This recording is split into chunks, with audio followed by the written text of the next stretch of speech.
성가대 찬양 감사드립니다. 혹시 제가 이 시간 여러분에게 어디서 오셨습니까? 이러고 묻는다면 여러분은 어떤 생각 가지시겠어요? 어디서 오셨어요? 답이 여러 가지일 겁니다. 불교에서는요, 고승들의 이야기를 보면 그 중에 만공 스님의 이야기 속에서 만공 스님이란 다 아시지요? 어렸을 때 큰 스승을 찾아뵈느라고 경허 스님을 찾아갑니다. 그랬더니 그 경허 스님, 스승 스님이 뭐라고 묻는 거 아니? 어느 산에서 왔는고? 그렇게 물어요. 그러니까 이 동자 스님인 만공이 눈을 깜빡깜빡거리면서 어느 산을 들러서 왔습니다. 그렇게 얘기를 해요. 그것은 우리는 잘 모르는 불교들에게만 통하는 어느 산에 있는 어느 절, 그 절에 계신 주지 누구 밑에서 일로 왔습니다. 여기까지 와서 당신을 뵙습니다 하는 인사가 어느 산에서 왔는고 그렇게 묻습니다. 우리 교우들 어디서 오셨습니까? 세상에서 오셨어요. 지난 한 주간을 세상을 살다가 지금 여기가 어디입니까? 교회 버리세요. 교회라는 생각도 버리세요. 더더군다나 한국 기독교 장로교회 버리세요. 이 시간 우리는 산에 오셨는데 어느 산에 오신 줄 아세요? 하나님의 거룩한 산에 오셨다고 하는 것을 깨달으시기를 바랍니다. 한 주간의 삶이 어쨌든지 간에 오늘 이 시간 우리의 심령 속에 하나님 앞에 오셨어요. 이 하나님 앞에 우리를 향한 오늘 말씀으로 깨달음이 있으시기를 바랍니다. 그런데 보면 산은 올라가는 길이 여러 길이 있다지만 그래도 올라가는 길과 내려가는 길이 있으면 늘 사람들은 이 길로도 가보고 저 길로도 가봅니다. 하나 분명한 것은 산을 오른 사람은 그 산에서부터 또 내려온다는 것입니다. 하늘을 향하여 올라간 사람은 다시금 땅을 향하여 내려가는 거예요. 여기서 우리 생각할 때 오름은 귀한 거고 내려가면 천박한 것이다. 그렇지 않습니다. 하늘만을 향해서 가는 신앙과 삶이 있다고 그러면 용서하십시오. 그 미친 사람이에요. 현실을 모르고 현실하고는 전혀 동떨어진 다른 이상과 꿈만 가지고 살면 그 사람 건강하지 않습니다. 반대로 내려만 가고 땅만 있고 현실만 있다면 그건 버러지 같은 인생이라고들 하지요. 땅의 것을 위해서는 내 귀함과 나 하나의 존재와 독특한 나의 모습과 내 지켜야 할 깨끗함과 나만의 것마저도 다 포기해버리며 흔히들 목구멍이 포도청, 나도 인간이다, 어쩔 수 없었다, 이런 표현으로 오늘 우리의 옳고 그름마저도 다 포기하며 살아왔던 역사 망합니다. 그러기에 하늘을 향해서 오름과 땅을 향해서 내려오는 이 길은 다른 길이 아니라 하나의 길이에요. 적어도 기독교는 고백합니다. 하나님이 신이 인간이 되셔서 이 땅에 사람으로 나셨다고 하늘이 땅을 향해서 오신 거예요. 바로 이 땅에 오셔서 예수님의 모든 삶을 통해서 이런 경우는 신앙인이라면, 하늘을 향한 사람이라면 죽음 앞에서마저도 이렇게 사는 거구나. 그것을 보여주고 그것을 실천하였기에 나는 길이다, 나는 진리다, 나는 생명이라 하는 말씀을 주님께서 감히 하시며, 내가 너에게 한 계명을 주노니 너희는 서로 사랑하라. 적어도 기독교인에 주어진 지상의 삶 속에서 하늘의 뜻을 실천하는 것은 사랑이라고 하는 글자로 우리에게 전해주고 있습니다.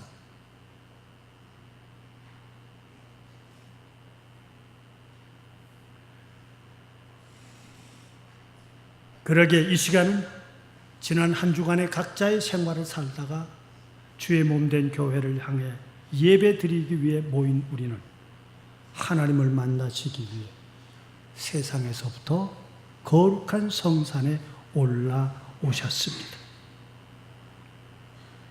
이제 저는 두 사람의 예를 들려고 합니다. 그것도 성경 속에서 예를 드는 것은, 그 하나는 바로 신앙의 조상이 되었다고 고백하고 있는 구약에서는 아브라함이요, 신약에서는 오늘 교회의 기초가 되었다고 하는 것을 확실하게 깨닫게 해주었던 베드로를 이야기하고자 하는 것입니다. 아브라함은 땅에서부터 하늘로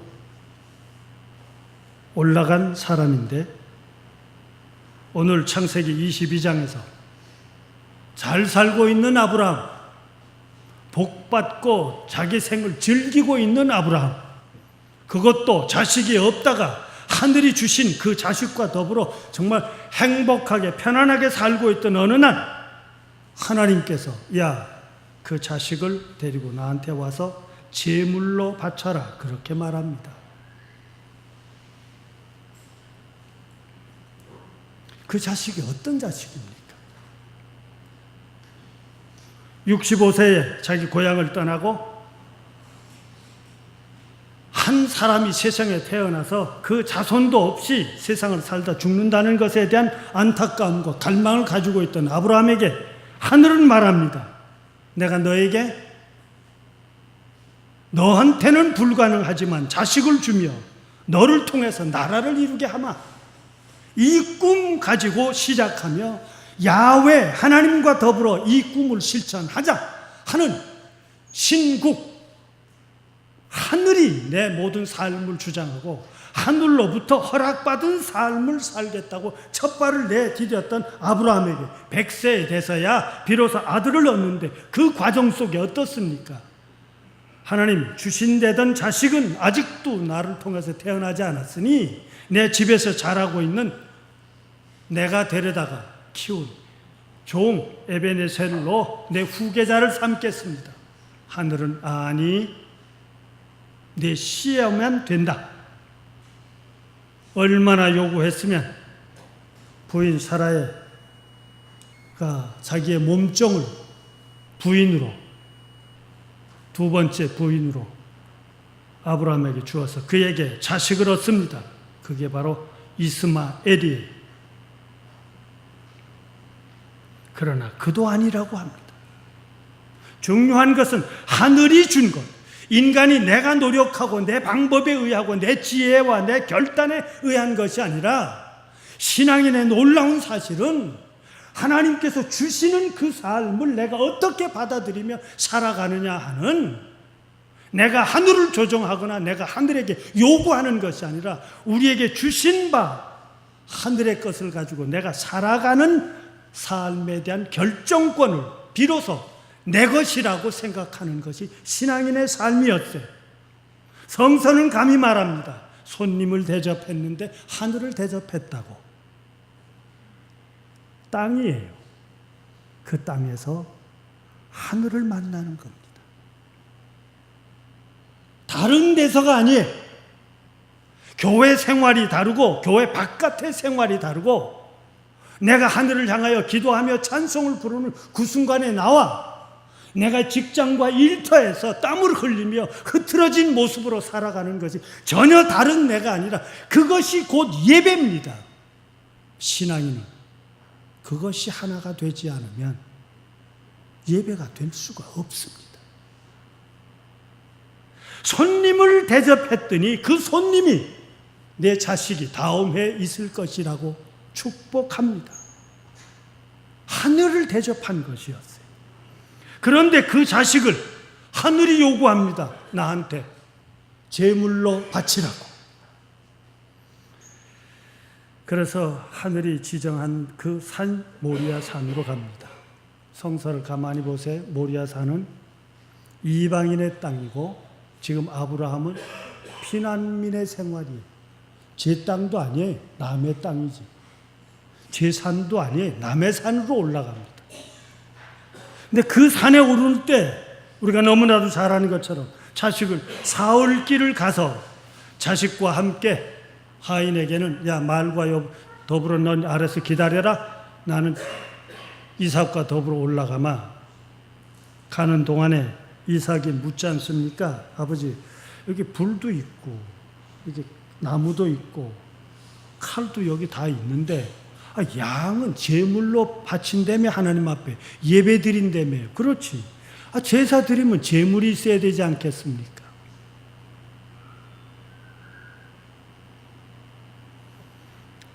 아브라함이 그때 얼마나 궁색하고 다급했으면 이놈아 너다 그 얘기를 차마 할 수 없어서 다른 말을 합니다. 하나님께서 준비해 두셨겠지. 이미 하나님이 요구하셨어요. 준비라니. 그런데 그의 고백은 하나님이 준비해 두셨겠지. 여기에서의 이 이야기는 문자적으로 보면 이건 거짓말입니다. 그러나 그렇게 대답할 수밖에 없는 아브라함의 중심은 하나님께서 요구하신 바대로 나는 실천할 수밖에 없다는 얘기예요. 과연 그 자식을 제물로 바치기 위해 묶어서 제단에 놓고 칼을 들은 그 순간 내가 내 자식보다 나를 더 사랑하는 줄을 이제 알았다. 그러니 그에게 손을 대지 마라 할 뿐만 아니라 그 주변을 보니 한 숫 양이 그의 뿔째 가시덤불에 걸려 있었기에 그 숫 양을 제물로 바쳤다 그랬어요. 언젠가 제가 설명을 한 번쯤, 이건 저만의 독특한 해석일 수 있습니다. 왜 모리아 산에서 하라고 그랬을까? 그것도 다른 나라의 땅, 내 땅도 아니고. 그래서 저는 그 의미가 있다고 생각했어요. 지금 그 모리아 산에 아브라함이 이삭을 제물로 바쳤다는 것이 예루살렘의 세계의 제보물 1호가 되는 건물인 황금 도움을 가지고 있는 팔각형의 집, 그 아래가 바로 모리아 산이라고 그러죠. 거기가 예루살렘 성전이 됐습니다. 중요한 것은 그것은 내 것이 아니라 대적의 것이었어요. 너의 것이었습니다. 그러나 하나님께서 그 너의 것을 내 것으로 허락해 주시는 겁니다. 그 산에 숫양, 뿔을 가진 숫양은 지배자를 상징할 수 있고 그 산에 있는 숫양 지배자를 제물로 바쳤다는 이야기는 내가 그 땅을 차지하게 될 것이라고 했는데, 과연 그 땅이 지금 역사적으로 하나님의 성전이 되었습니다.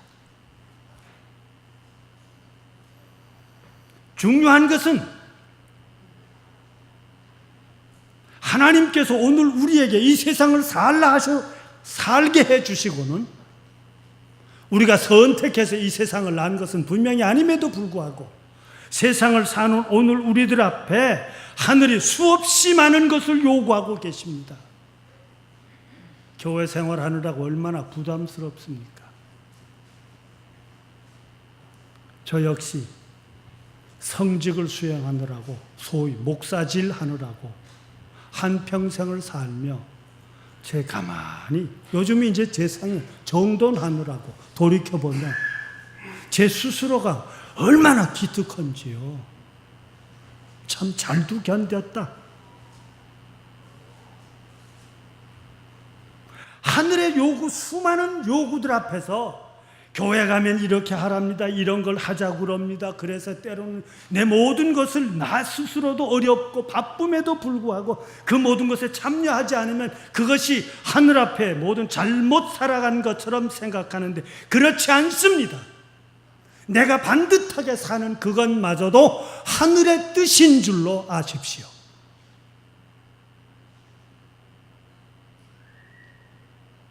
내 삶을 따로 구분해내거나 내 삶을 독특하게 이것은 거룩하고 이것은 속된 것으로 생각하는 것이 아니라 내 삶 모든 것이 속된 것에서부터 거룩한 것을 이 땅에 실천하며 사는 것이기에 무엇을 가지고 사느냐가 중요한 것이 아니라 어떻게 살아가느냐가 중요합니다. 여러분, 지금 내가 가지고 있는 수많은 것들 절대적으로 귀한 겁니다. 가볍게 생각하지 마십시오. 나에게만 주어진 내 인생을 바쳐 마련한 그 모든 것들 굉장히 귀한 겁니다. 이제 그것을 가진 자로 그것이 설령 아픔과 눈물과 한숨이요 고통과 약함일지라도 그 속에 하나님 나에게 주신 혹은 내가 나에게 하늘이 요구하는 것이 어떤 것입니까를 묻는다면 이제 내가 어떻게 살아야 합니까를 하늘을 향하여 묻는다면 오늘 너와 나는 산에 오르는 아브라함이 되는 것입니다. 신은 축복하십니다. 내 씨가 대적의 성문을 차지하리라. 내 자식이 하늘의 별만큼 많게 할 것이고 내 자녀들이 바다의 모래만큼 많게 할 것이다. 이것은 분명히 아직은 아니나 하늘이 준 약속이에요. 이것이 고이 축복이라면 이 축복은 잊어버리지 마십시다. 아브라함에게만 준 것이 아니라 오늘 나에게도 허락하신 하늘의 약속인 줄로 우리는 분명히 알아야 합니다. 그래서 아브라함은 그곳을 이름을 아까 그 폭에 대답했던 그 대답을 그대로 그 모리아산의 이름으로 바꾸어 놓습니다. 여호와 이레. 하나님께서 모든 것을 준비해 주시더라.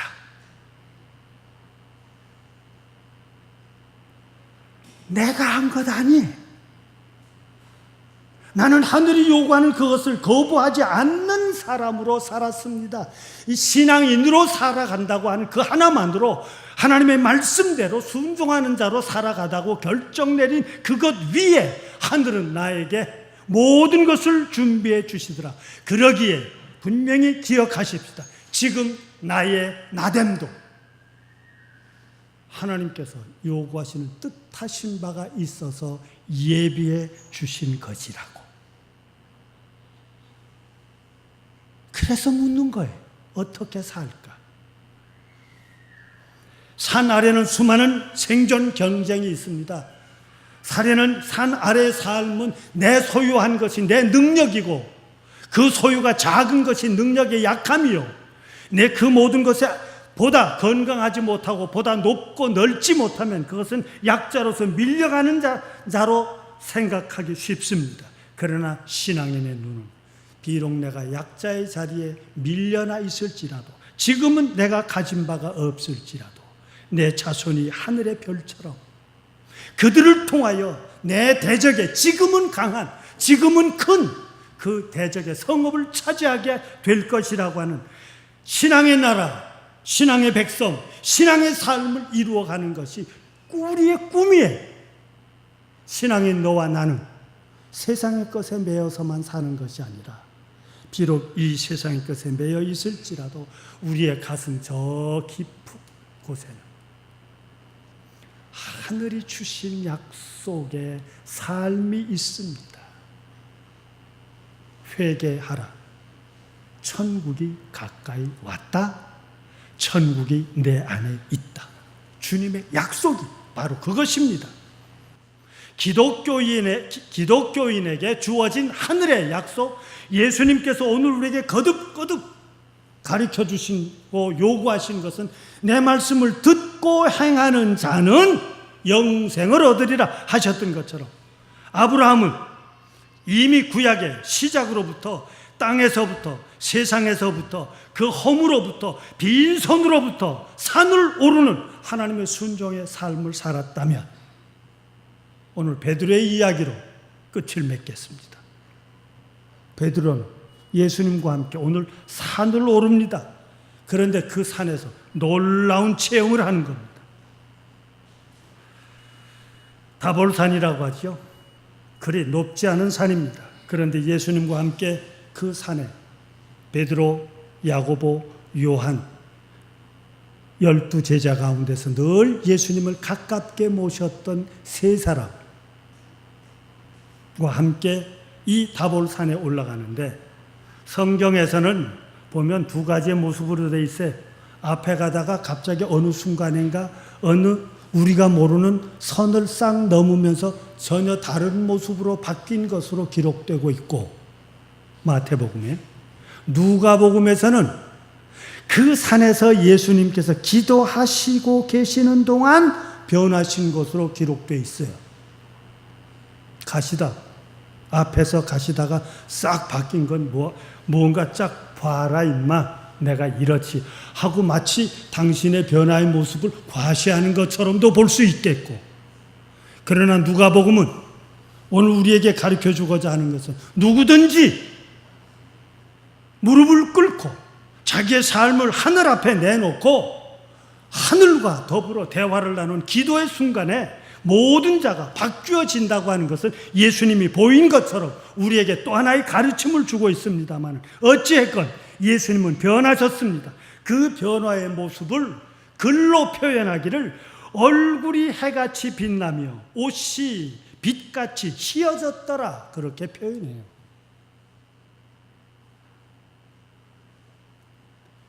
해와 하얌이 중요한 것이 아니라 해와 같이 그 얼굴이 밝게 드러나는 중심, 옷이 얼마나 깨끗하고 어느 제품에 어떤 자재를 사용했느냐가 중요한 것이 아니라 그 모든 누더기 같을지라도 그의 삶 속에 순수하고 깨끗함을, 그 중심을 가진 자의 삶을 이리 표현되었다면, 예수님께서 지금 이 길이 어떤 길입니까? 예루살렘을 향해 가시면 죽으십니다. 세상에 다시 계시지 않는 그 길이었음에도 그 길의 마지막을 놓고 하늘을 향하여 기도하는데 모세와 더불어 대화를 나눕니다. 엘리야와 더불어 대화를 나눕니다. 그것에 예수님이 함께 계셨습니다. 율법에는 이것이 어긋나지 않을까? 대사회를 향해서 하늘의 음성을 외쳤던 선지자, 수많은 거부를 당하면서도, 남들이 받아들이지 않으면서도, 기성교회와 제도 속에서 거부를 당하면서도 굽히지 않고 나섰던 선지자의 대표인 엘리야와 그 모든 하늘이 이 땅에 와서 한 인간으로 사시는 예수님의 걸어갈 길이었을 겁니다. 베드로가 얼마나 놀랐으면, 아니 얼마나 감격했으면, 자기가 무슨 말을 하는지도 모르는, 너무나도 감격한 나머지 여기 초막셋을 지어서 모세에게, 엘리야에게 예수님을 향해서 제가 바치겠습니다, 교회 셋을 지어 바치겠습니다 얘기하고 같아요.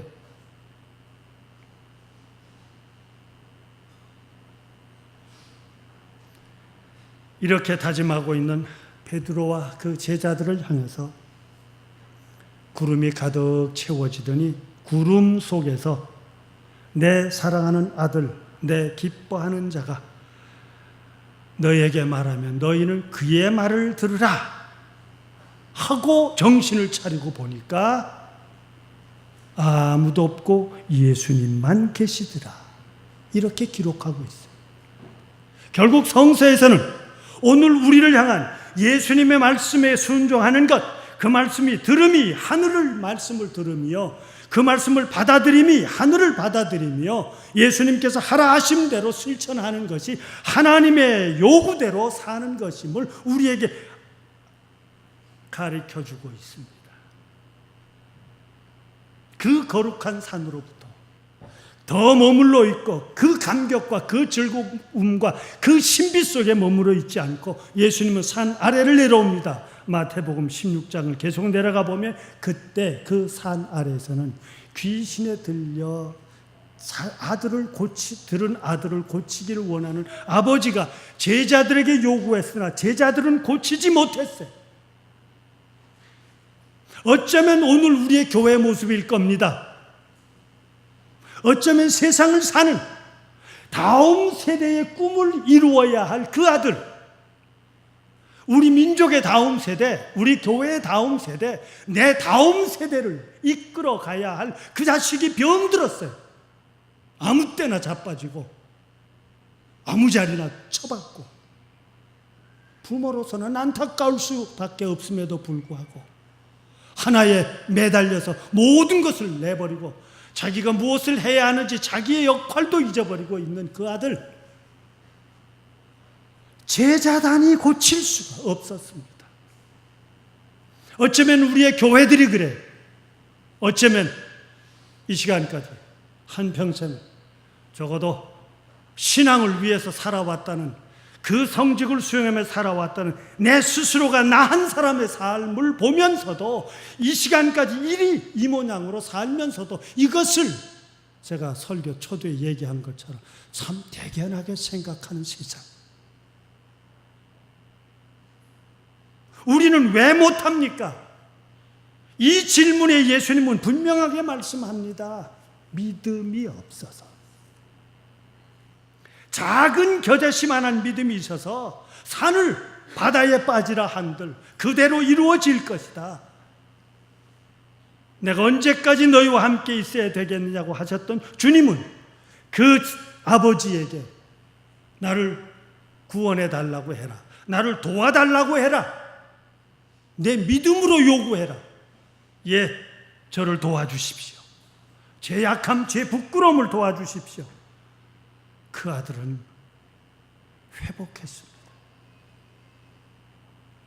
이 회복이 성서에만 기록된 것이 아니라 그 아들이 곧 내가 될 수 있고 내 심령이 될 수 있고 내 가정이 될 수 있고 내 직장이 될 수 있듯이 우리의 삶이 되실 수 있기를 바랍니다. 그런데 그 일을 이루기 위해서 먼저 깨달은 사람, 이것을 소위 세상이 말하는, 교회가 말하는 사명자요, 소명자요, 부름받은 사람, 이제 제자인 너, 나를 따라오려거든 너를 부인하고 내 십자가를 지고 나를 따르라. 고생하라가 아닙니다. 우리는 그러지 않아도 고생합니다. 그러나 그 고생을 하되 십자가라고 하는 것은 하늘의 뜻을 보고 깨달은 자로 그 모든 것을 견디어 실천해 나가는 겁니다. 신앙인으로 살아가는 거예요. 사랑하라 하는 그 사랑을 실천하는 것입니다. 왜 못하느냐고요? 믿음이 작기 때문이다. 이게 오늘 우리를 향한 주님의 약속입니다. 주님을 부르고 주님을 향하고 주님의 말씀대로 살고 주님과 더불어 살 때, 그 말씀대로 실천해 나갈 때 모든 것이 이루어지는데 오늘 우리는 그것을 내 뜻대로 할 수 없었기에 예수님은 오늘 우리에게 나는 간다. 그러나 내가 너희에게 나와 더불어 사는 것인 성령의 역사, 성령을 너희에게 보내주마. 교회 여러분, 이제 산을 향해 올라오셨습니다. 예배를 드렸습니다. 하늘의 약속도 받았습니다. 이제 산 아래를 향해 나가십시오. 혼자가 아닙니다. 하늘이 우리와 함께 계실 것입니다. 거기서 살아가는 모든 삶, 나그네를 대접하며 하늘을 대접하여 그에게 결정적인 약점이었던 자식 없음이 해결받았던 것, 그리고 그 자식을 내 것으로 만족하지 아니하고 보다 주어졌던 민족을 이루겠다는 그 꿈을 가졌기에 하늘은 그 민족이, 그 자식이 적국의 대적자의 성문을 얻을 것이라고 얘기한 것처럼 오늘 우리들 하늘을 향하게 하지 못하는, 우리를 향한 수많은 대적들의 영들 앞에 하늘을 향해 사는 우리의 한 주간의 삶이 하나님을 향한 제단을 쌓는 것임을 기억하며 진실합시다. 깨끗합시다. 그리고 하늘을 품고 내 한 주간의 삶을 살아가실 때 하나님의 귀한 약속이 나를 향한 축복임을 기억하며 고백하며 확신을 가지고 사는 믿음의 큰 사람들이 되시기를 기원합니다. 사랑의 하나님, 창현의 식구들 붙들어 주시옵소서. 이 시간까지 우리를 흔들고 우리에게 업고 우리를 괴롭히고 우리를 흔들던 수많은 보다 강한 것들 앞에 하늘의 뜻을 헤아리고 사는 저희들, 성령이여 함께하여 주시옵소서. 이제 산을 내려가려 합니다. 오늘 말씀이 우리의 심령 속에서 한 주간의 힘이 되게 하여 주옵소서. 또한 오늘 우리가 직장과 일터에서 살아갈 때 선택해야 하는 기준이 되게 하여 주옵소서. 다음 또 한 주간 이 산을 오를 때 하나님 잘 살았습니다 하고 고백하며 감사할 수 있는 저희들 되게 하여 주시옵소서. 그리스도이신 예수님의 이름으로 기도드리옵나이다.